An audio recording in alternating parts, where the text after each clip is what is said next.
The main business of the banks के कम interest पर लोगों से पैसे लो और ज़्यादा ब्याज पर किसी को लोन दे दो। लेकिन क्या आपने कभी भी सोचा है कि इंडिया में सारे बैंक्स को गवर्न करने वाला आरबीआई यानी कि रिजर्व बैंक ऑफ इंडिया असल में पैसे कैसे कमाता है और कितना कमाता है? तो इसका आंसर बता देता हूँ जो बहुत ही ज़्यादा शॉकिंग है। आरबीआई ने last year 25 billion US dollars कमाए थे। पर क्या आपको पता है कि इस 25 बिलियन यूएस डॉलर्स पे आरबीआई को 1 रुपए भी टैक्स भरना नहीं पड़ता? लेकिन ऐसा क्यों? एंड फाइनली आरबीआई की इतनी बड़ी धनराशि से गवर्नमेंट ऑफ इंडिया साल में कितना कमाती है और उन्हें यह पैसा क्यों मिलता है? तो आज की वीडियो में हम ये सारी की सारी बातें जानने वाले हैं। तो चलो शुरू करते हैं।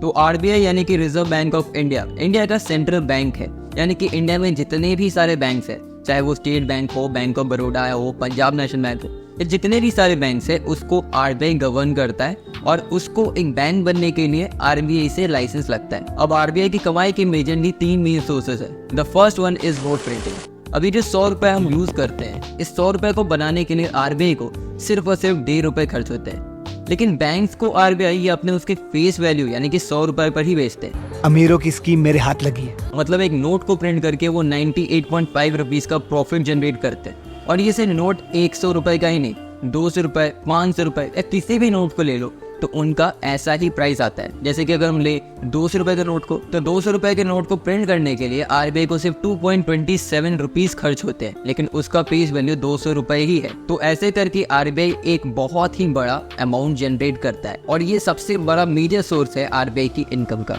25 दिन में पैसा डबल। अब आते हैं हमारे दूसरे मेजर सोर्स में, which is bank loan and licensing. अब किसी भी बैंक को बनने के लिए आरबीआई से एक बैंकिंग लाइसेंस लगता है।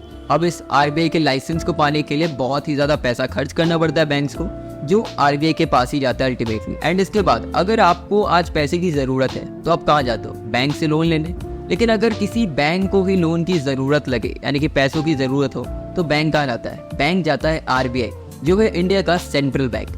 सो आरबीआई बैंक्स को जो पैसा देती है, आप समझ सकते हो जब बैंक्स पैसा ले रही हैं तो अमाउंट कितना ही बड़ा होगा। अब इस पे आरबीआई अपना इंटरेस्ट भी जोड़ती है, तो मुझे नहीं लगता कि इसको बताना ज़रूरी है कि ये कितना बड़ा अमाउंट होता है। और इससे भी आरबीआई एक अच्छा खासा सोर्स ऑफ रेवेन्यू जनरेट करती है। Now the third major source of income is currencies and bonds. अब इंडिया में जितने भी businesses like tour and travels, imports and exports, ये जितने भी सारे बिजनेसेस है, इसमें फॉरेन करेंसीज बहुत ही ज़्यादा यूज़ होती है, लाइक यूएसडी, यूएडी। अब इंडियन करेंसी को इन करेंसीज में कन्वर्ट करने के लिए जो करेंसी लगती है, मतलब आज मुझे अगर यूएस डॉलर्स की ज़रूरत है, अपने आईएनआर को कन्वर्ट करके मुझे यूएसडी लेना है, तो उसके लिए भी आरबीआई ही काम करता है। अब आरबीआई को ये जो नोट्स रहते हैं, यूएस डॉलर्स, एईडी या कोई भी कंट्री की जितनी भी करेंसी है, आरबीआई को ये बहुत ही सस्ते दाम में मिलती है। लेकिन आरबीआई हमें थोड़ा सा महंगा करके ये नोट्स हमें बेचता है। और तो और आरबीआई गवर्नमेंट ट्रेजरीज में से जितने भी पैसे हैं उसको इन्वेस्ट करती है फॉरेन बॉन्ड्स एंड गोल्ड्स में। अब जैसे ही इन दोनों का प्राइस ऊपर जाता है तो इससे क्या होता है कि पहला तो आरबीआई को एक रेवेन्यू जनरेट होता है, इसके साथ साथ एक देश में फॉरेन डिपॉजिट ज़्यादा इंक्रीज होता है और तो और गोल्ड में ज़्यादा इन्वेस्ट करने की वजह से गोल्ड रिजर्व्स भी इंक्रीज करते हैं। और जिस कंट्री के पास ये दोनों जितना ज़्यादा रहेगा उसकी इकोनॉमी उतनी ही ज़्यादा ग्रो होती है और इससे हमारी इकोनॉमी को भी एक बूस्ट मिलता है। ये 3 मेजर सोर्सेज ऑफ इनकम से आरबीआई अपना मेजरली इनकम या रेवेन्यू जनरेट करता है। लेकिन और भी बहुत ही सारे सोर्सेज ऑफ रेवेन्यू हैं, लाइक जब आप स्टॉक्स में इन्वेस्ट करते हो तो वहाँ पर आरबीआई एक टैक्स काटता है, मीन्स अपना एक फीस लेता है। और भी बहुत ही सारे आरबीआई के फीस एंड बहुत ही जगह डिडक्शंस होते हैं जो आपको पता भी नहीं रहता बहुत बार। तो आरबीआई के बहुत ही ज़्यादा मेजर सोर्सेज ऑफ रेवेन्यू के, लेकिन ये जो 3 मेन सोर्सेज है ये मेजरली आरबीआई में कंट्रीब्यूट करते हैं अपना रेवेन्यू जनरेट करने के लिए। अब ये सारे के सारे सोर्सेज ऑफ इनकम से आरबीआई ने इस साल 25 बिलियन यूएस डॉलर्स कमाए थे और ये जो इनका रेवेन्यू है हर साल 17% से इंक्रीज कर रहा है। ये जो नेट प्रॉफिट बनता है आरबीआई का हर साल, अब आरबीआई इससे पहले तो स्टाफ्स की सैलरी देता है और भी बहुत ही सारे एक्सपेंसेस में से खर्च करता है। अब जो ये बहुत ही बड़ा अमाउंट बचता है, आरबीआई क्या करता है इसका?